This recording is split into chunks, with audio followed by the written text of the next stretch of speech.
네, 저희가 지금 한 시간여 저희끼리 무대에서 얘기를 했는데 아마 여기 앉아 계신 분들도 다 뭔가 어떤 자기 상황에 맞는 질문이 있으실 것 같아서 제가 이제부터 좀 이르게 질문 시간을 가지고자 하는데 저희가 신청을 받으면서 사전 질문도 받았어요. 그래서 그 중에 좀 흥미로웠던 질문을 지금 백승원 선생이 말씀하신 것과 연장선상에서 이 질문이 좀 얘기가 될 수 있을 것 같아서 말씀을 드리려고 하는데 글을 많이 쓰려면 글을 많이 읽는 게 도움이 된다고 생각하는데 아마 다들 동의하실 텐데요. 이분의 걱정은 뭐냐면 그러다 보면 의도하지 않게 남의 글인데 내 글인 양 내가 쓰고 있는 상황이 될 수도 있다. 혹시 이걸 피하는 좋은 방법이 있느냐 이런 질문이. 저는 피하지 말고 그렇게 해야 된다고. 모방을 해라. 아니 뭐 어떻게 해야 되냐면 네. 우리 그 백승권 선생 말씀대로 네. 뭐 필사하는 거 좋죠. 근데 그 되게 손 아파요. 그러니까 컴퓨터로 하지 않을까요 요새는? 컴퓨터도 네. 여기 잘못하면 여기 네, 문제 오죠. 뭐가 오죠. 생기니까 네. 저는요 네. 자기가 좋아하는 작가나 칼럼니스트의 글을 그 사람 것만 집중해서 많이 읽어보세요. 아. 그러니까 어느 소설가를 김훈 작가를 좋아한다 그러면 김훈 선생의 소설을 네. 다 읽어보세요. 네. 그러면 김훈 선생 같이 써요. 근데 우리나라에 김훈이 왜 이렇게 한 명밖에 없는 걸까요? 예? 김훈의 독자가 그렇게 많은데. 그렇게 열중해서 안 읽으니까 아 그렇군요. 한 번 읽어서는 안 돼요. 읽어서. 두 번, 세 번. 실제로 제가 대학 다닐 때 이병주 선생의 책을 쭉 읽어본 적이 있는데 저도 놀랄 정도로 이병주 선생 같이 쓰더라고요. 그래서 이제 그러면 그렇게 쓰고 그대로 계속 쓰면 안 되고 아까 그랬잖아요. 정석을 넘어서는. 네. 그 다음에 깨세요. 아, 깰 필요는 없지만 깨고 싶으면 깨라. 네. 네, 알겠습니다. 그러면 선생님의 책을 열심히 읽으면 선생님처럼 쓸 수 있나요? 아, 저 정도 써가지고 좀 더 저는 정석이 아니니까요. 아, 네, 그렇군요. 네, 혹시 다른 분들은 뭐 이 글을 많이 읽어야 된다는 것에 이견은 없으시죠? 네, 이견은 전혀 없고요. 네. 저는 그 질문하신 분에게 강홍구 선생님이랑 똑같은 말씀을 하고 싶은데 근데 그견 좀 있는 것 같아요. 어떤 게 있냐면 본인이 쓰려고 하는 글이 어떤 글인지에 대한 상은 명확해야 된다고 생각합니다. 그러니까 남을 설득하는 논리적 글쓰기가 목표인 건지 아니면은 소설이라던가 뭐 이런 걸 써보고 싶은 건지에 따라서 습작의 대상이 약간 달라야 될 것 같다는 생각이 들어요.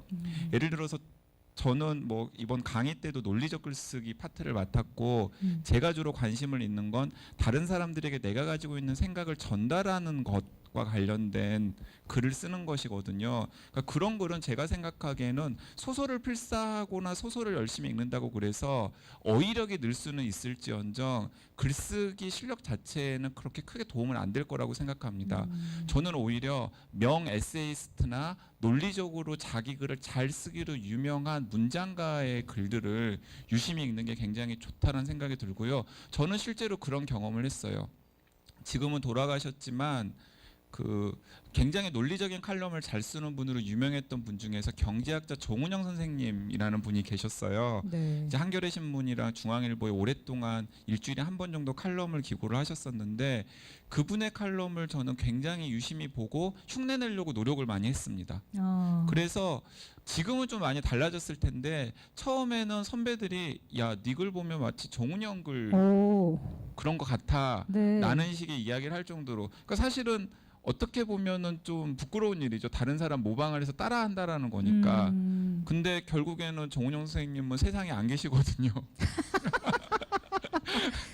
그러면 네. 네. 그래서 네. 이제 그러다 보면은 자연스럽게 자기만의 스타일들이 만들어지는 것 같아요. 네. 네. 그렇습니다. 저는 네. 조금 이제 강의장 가서 늘 하는 얘기가 읽는 게 곧 쓰는 거로 이어지는 않는다고 얘기를 합니다. 그러니까 우리가 읽는 거라고 한다면 약간 소극적 독서거든요.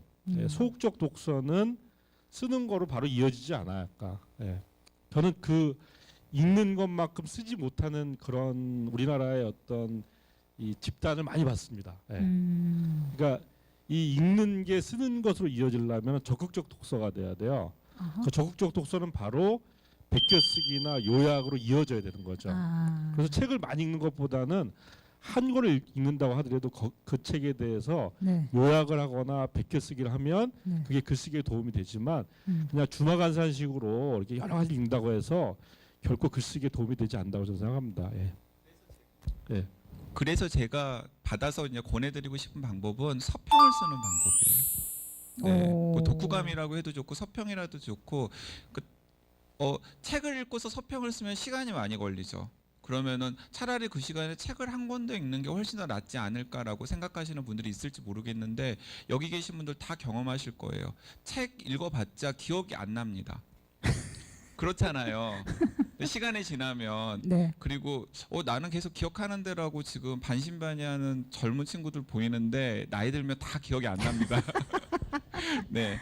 자 그렇다면은 어차피 잊어버릴 책이잖아요. 네. 그럼 책을 읽고 난 다음에 그 책을 읽고 난 순간에 자기가 인상 깊었던 구절이라든가 아니면 좀 반박하고 싶은 부분이나 네, 그렇죠. 동감하고 싶은 부분들 같은 것들을 메모 형식으로 혹은 좀 정색하고 글로 정리를 하면은 그게 서평이나 독후감이 되는 거거든요. 그걸 차근차근 모아 놓으면은 나중에 내가 이 책을 읽었을 때 어떤 생각을 했는지를 확인할 수 있는 것도 되고요. 또 분명히 글쓰기 실력을 늘리는 데도 굉장히 도움이 된다고 생각합니다. 제가 첨언을 좀 드리자면 그 100% 동의하고요.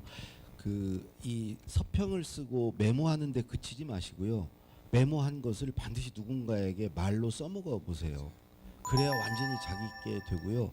또 책을 읽을 때 1장 1절을 읽었다 그러면 1장 2절로 넘어가기 전에 한번 한 3초만 생각해 보세요. 1장 1절이 무슨 내용이었지? 이건 아까 백 선생 얘기한 대로 그 요약의 효과를 볼 수 있거든요. 그리고 책에서 목차를 보는 재미를 한번 붙여보세요. 온라인 서점에 가면 다 목차가 있거든요. 그러니까 목차만 봐도 되게 재밌어요. 목차를 보다 보면 내용이 궁금해서 책을 또 보게 되고요. 목차를 열심히 보는 사람이 글의 어떤 구성하는 능력을 키울 수 있어요.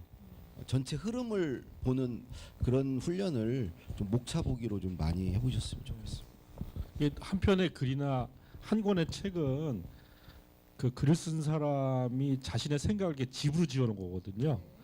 그러니까 그냥 이렇게 나열한 것이 아니라 건축입니다. 그러니까 지붕이 있고 지붕을 떠받드는 대들보, 석가래, 기둥, 창문이 다 있는 겁니다. 근데 우리는 한 권의 책을 읽고 나서 그 집을 발견하지 못하고 어떤 사람은 굴뚝이 마음에 들어서 그것만 기억나는 사람이 있고 어떤 사람은 창문만 기억하는 사람들이 있어요. 근데 이것들을 하나의 온전한 집으로 기억하려면 우리 그 강 선배가 이야기한 것처럼 목차를 잘 봐야 됩니다. 목차를 잘 보고 이 책, 이 글이 이런 어떤 생각의 집을 갖고 있구나라고 하는 것들을 머릿속에 갖고 독서를 해야지 제대로 볼 수 있고 또 그래야만이 그것이 나중에 자기의 글쓰기로 이어질 수가 있어요. 좋은 글이라고 하는 것은 결국 생각의 집을 잘 짓는 사람이 잘 쓰게 돼 있습니다.